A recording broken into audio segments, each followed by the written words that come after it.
The intake photo said birthmark on the left shoulder, but the skin under my glove was clean. If my name lands on the wrong identity chain, it's not a mistake, it's a licensing event. So I logged what the system expected, not what my eyes were seeing. Because once the lock closes, the next person who opens that file won't see the problem, only my signature. Rule number 1 is simple. Never proceed without final identity lock. That's not a guideline. It's not a suggestion. It's the line they drill into you because everything downstream depends on it. Prep, viewing, transfer. If the identity chain breaks at intake, it doesn't break loudly. It breaks quietly, and it follows you. I'm Sarah, 34, 7 years without a write-up. I don't miss steps. That's why they trust me, and that's why my name is on the supervisor's short list taped inside the director's office. I was working intake on the night shift, the part of the building that stays cold even when the rest of the facility is asleep. The terminal glow. The barcode scanner docked and waiting. The wristband sliding through the zipper seam. All routine.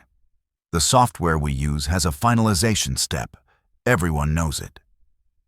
Once you hit finalize intake, the record goes read only. No edits without escalation, no changes without review. There's a lock icon that closes, and the warning text pops up, but this action cannot be undone.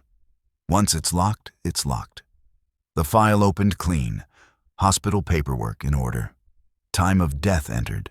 Physician signature verified. Green checks down the column. The intake photo loaded last. Clear face. Neutral background. The descriptor line underneath it read birthmark left shoulder. I unzipped to the collarbone, pulled the fabric aside, and checked. The skin was smooth. No discoloration, no scar, no fading edge that could pass for something older. I checked again under the overhead light, the one that shows everything you don't want to see. Still nothing. I glanced back at the screen. The photo clearly showed a dark oval at the shoulder line. The kind of mark you don't confuse with a shadow. There are explanations for that. Intake photos can be old. Descriptors can autofill from previous visits. Hospitals import data in batches and sometimes a field sticks. None of that is dramatic. It's clerical. It's boring. It's why the system exists. I scanned the wristband. The scanner chimed. A green check bloomed on the screen. Verified. That sound does something to people who work around records. It tells you the machine agrees with you. I opened the profile pane to move on, and 2 records appeared side by side. Same face photo, same intake time. The names were identical except for the last letter. 1 character, that happens. Duplicate entries happen. The resolver catches it. That's what it's for. I clicked the resolver. The interface did what it always does. Green accents. Progress bar. For a moment, 1 record turned orange flagged, rejected. The active one stayed blue. Then the message appeared. Duplicate resolved automatically. Handled. People who work near the dead don't fear bodies. We fear paperwork that can't be reversed. I checked the shoulder again, this time with the light angled low. Still clean. When I looked back at the screen, the descriptor line had changed. It now read, descriptor confirmed. I hadn't confirmed anything. I hadn't touched that field. The cursor hadn't even been near it. I hovered over the next step. This was the last screen where I could still touch the file. Once I advanced, the lock would write my name into the chain. Green means safe. Green means proceed. Green means the system will defend itself later. I printed a hard copy. That's standard. A physical backup before finalization. The printer word warm paper slid out, and I read it from top to bottom. The printed sheet showed birthmark left shoulder with a check beside it. The photo on the page showed the mark clearly. I looked back at the body. Nothing. When I turned to the terminal again, the digital record now read, Birthmark not visible. The timestamp said it had been updated 3 minutes earlier. I hadn't been at the computer 3 minutes earlier. I had been standing at the table the entire time. Institutions don't accuse you directly. They just generate a record that makes you wrong. My breath caught once. Just once. I flattened the paper, aligned it square, and put it with the rest of the intake packet. The phone rang. Family arrival in 4 hours. The viewing room was already scheduled. Transport was locked in. The calendar doesn't wait for uncertainty. If I flag this now, it's my word against the audit trail, and records win. I refreshed the page one last time. The duplicate warning stayed gone. The audit trail was clean. A green banner slid in at the top, all identifiers verified. The fields held steady, no blinking cursor, no option to reopen. The lock icon stayed hollow for now. Blue header, safe, current, proceed. I moved forward. The confirmation dialog appeared. This action cannot be undone. I clicked through it the way I had hundreds of times before. The lock icon clicked shut with a soft digital snap. The screen paused for a fraction of a second longer than usual. A brief flicker, not a crash, more like a hiccup. When the page came back, the header color was orange. I didn't read the name right away. I didn't have to. The color told me what the text would say before my eyes did. The irreversible step I had just taken logged time-stamped clean, now lived under the other identity. I looked for the back arrow. Grayed out, undo, grayed out, edit, grayed out. The lock icon was closed. Finalized. I stood there a moment longer than the checklist allows, and then I did what the job requires. I printed the locked ID sleeve and affixed it to the internal tracking band. That label follows the body through prep, viewing, and transfer. It's the spine of the process. Removing it would leave a trace, and traces are what reviews are built on. I aligned the band, checked the barcode, scanned it once. Green check. Rule number 1 wasn't there to protect the dead. It was there to protect the record. The dashboard didn't load with a warning. It loaded the way it always does when a case is finished with intake. Intake finalized. Identifiers verified. That was the first thing I saw. The tracking band scanned as active on the first pass. No delay. No soft error tone. The barcode reader gave the same short confirmation chirp it always gives when the system recognizes something it already trusts. The record didn't hesitate. It didn't ask for clarification. Whatever I had done in the previous step was now accepted as fact. A line appeared under the activity log, auto-generated timestamped to the second. No discrepancies detected. There was no comment field under it, no space to explain context. Just a completed checkbox turning green, the intake section collapsing neatly, as if it had never been open in the first place. I stayed standing there longer than necessary, not frozen, just waiting for the system to do what systems usually do when something is wrong. Flag, pause, escalate. It didn't. The screen was calm, finished, ready for the next phase. Below intake, a new section was already visible. Release scheduling pending, not active yet. Just sitting there, dimmed like a door I didn't have the key for. I recognized it immediately. Intake lock closed. That was mine. The next lock wouldn't be. Once release scheduling posted, the identity chain would leave my screen and become someone else's reality. That part hadn't happened yet. The system didn't rush me. It never does. It just keeps going. I didn't touch anything. I watched. A background panel slid open on the right side of the interface. Not a new case.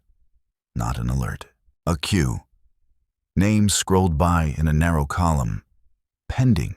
Resolved. Pending. Resolved. Each entry advanced on its own without anyone logged in as active user. Identity fields flashed briefly, names, dates, descriptors, then aligned and vanished into green status lines. No pauses, no questions.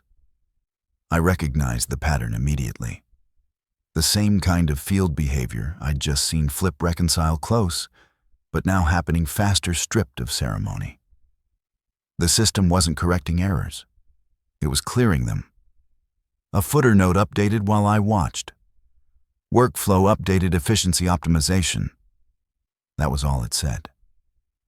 When I opened the identity descriptor pane again, several fields were already filled. Confirmed, verified. The manual confirmation box I'd used for years was gone. There was no place to check or uncheck it. The system had decided that step was no longer necessary. I tried to open the issue report tab. The button was still there, but it was gray. Disabled. Hover text read, unavailable for locked cases. The case status line had changed again. In progress locked. I checked the edit tools. Reopen, annotate, rollback, all present, all inaccessible. Permissions restricted, nothing dramatic. Just walls where doors used to be. I called the ethics and compliance hotline from the desk phone.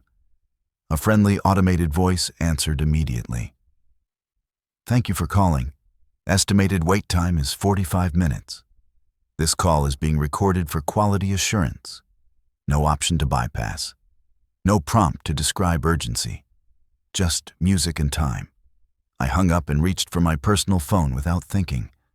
As soon as it cleared my pocket, a notification flashed on the terminal. Personal devices prohibited in sterile areas. At the same time, the door control panel changed status. Protocol 7 activated. Restricted movement. Standard containment. Nothing disciplinary. Just procedure responding to conditions it already understood. I went back to the screen. A green banner slid down from the top edge, interrupting the interface. Efficiency bonus applied, plus $50. No explanation. No breakdown. Just the number. The timing was precise. The banner appeared at the exact moment I stopped moving forward. Below it, a small checklist revision populated itself. A new drop-down replaced the free text remark field that used to sit there. Variance resolved by system scan. It was already selected. The rest of the record aligned. All fields matched. All statuses returned to normal. The dashboard looked finished again, as if nothing unusual had ever passed through it. The release section stayed dim. Release scheduling pending. Everything was stable, clean, compliant, as long as that line didn't change. The screen stayed that way for several seconds. Green. Aligned. Quiet. Nothing blinked. Nothing refreshed itself out from under me. The system does that sometimes when it wants you to understand that it's finished thinking. Everything that could reconcile had reconciled. Everything that could be absorbed had been. The case looked normal again. That's what conditional normalization feels like. Not relief. Stability with terms. As long as nothing else happened, nothing else would need to happen. I scrolled slowly, not searching for errors anymore, just confirming the shape of the record. Intake collapsed. Identity verified. Chain of custody intact. The new auto-filled field sat where my notes used to go, clean and unquestionable. The drop-down language didn't leave room for nuance. It wasn't wrong, it was final. At the bottom of the workflow, the next gate was fully visible now. Release to funeral director pending chain of custody transfer. Plain language. No warning icon. No escalation text. Just a procedural hinge waiting for someone else's hand. Once that step posted, the identity would move out of internal systems and into external ones. Transport logs, viewing schedules, signed acknowledgements. People who had never seen my screen would start acting on it as fact. That hadn't happened yet. I checked the camera system then, not because I expected to find anything, because it was still an option. The timeline loaded cleanly.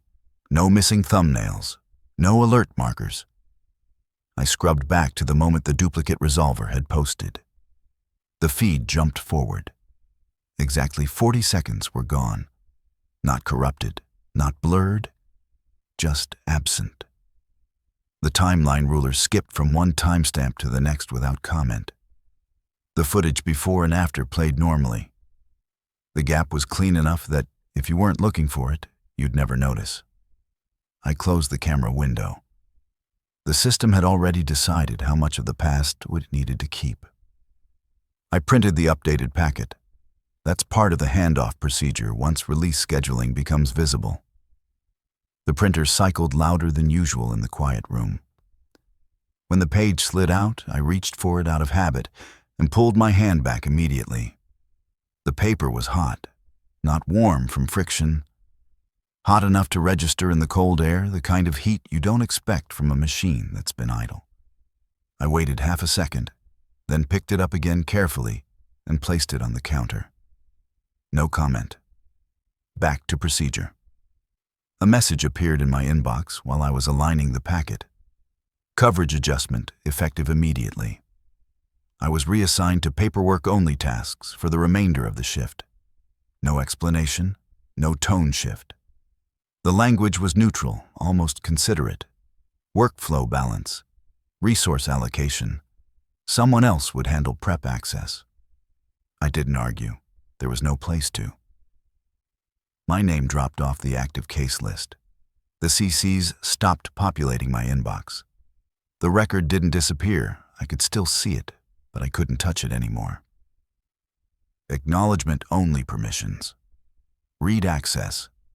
That's how systems tell you you're still responsible without giving you leverage. The dashboard updated again on its own. Release scheduled. Under its smaller text, pending final dispatch approval. That was the last checkpoint.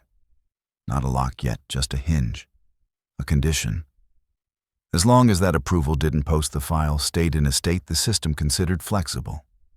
Touchable in theory. Revisable by the right role. Interruptible by the right authority. None of those were mine anymore. Everything else was calm. The room was quiet. The checklist stayed green. The system stopped offering feedback because it no longer needed anything from me. I stepped back from the terminal and watched it from where I stood, hands empty, nothing left to scan or sign. Across the room, another workstation glowed with the same interface, the same muted colors. On that screen, the release panel was open too. The cursor rested near the approval line. Nothing moved. As long as that final step didn't happen, nothing else had to change. 9:47 a.m. The final dispatch approval posted automatically. I didn't click anything. I didn't confirm it. The page refreshed on its own, and the status line changed from release scheduled to released/dispatched. One line replaced another. Same font, same weight. The kind of update you only notice because you've been trained to notice it. A green banner slid across the top of the screen and collapsed the task pane. Chain of custody transfer completed. That was it. The system treated it the way it treats everything once it's done quietly. No alert tone, no follow-up question, no place to add context. The file was finished because the workflow said it was finished.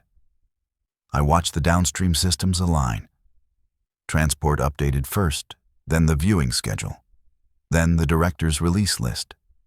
3 separate modules all syncing to the same identity. Once dispatch posts, the record becomes reality outside your screen. That isn't a warning. It's just how the architecture works. The edit controls grayed out one by one. Remarks collapsed into a single summary line. Audit export now required supervisor credentials. A small lock icon closed in the corner of the record. The footer refreshed. Record finalized. No revisions permitted. My access downgraded automatically. Read-only. Permanent for this case. A reopen request route appeared technically visible, practically unreachable. Roll-gated. I could see where it would be the way you can see a door your badge won't open. The system wasn't hiding it. It just wasn't offering it. The viewing room opened on schedule. The family entered and stood where they were directed. No one asked questions. The lighting was correct.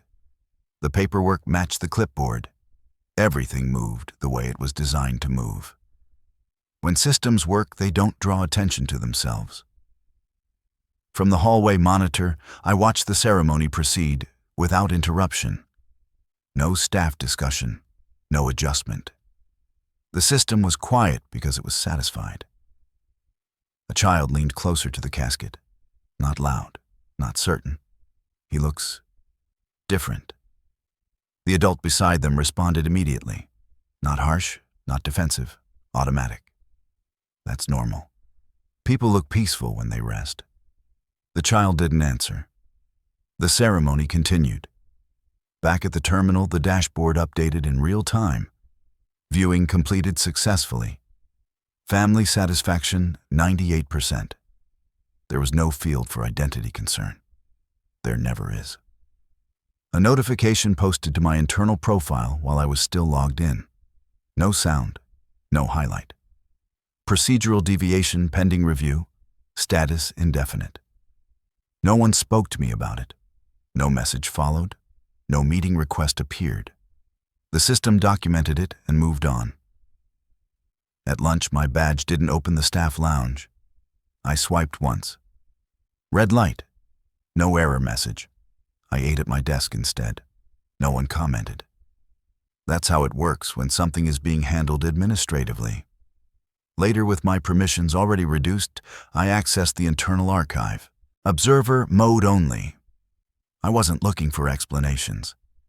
I just needed to see whether the language stayed consistent. The folder was labeled Resolved Discrepancies. Inside the list scrolled faster than I could read. Codes instead of names. Outcomes instead of narratives. Dozens, then hundreds, all closed, all marked complete, all using the same phrasing. I closed the archive and returned to routine tasks. The system treated me normally. That's the part people misunderstand.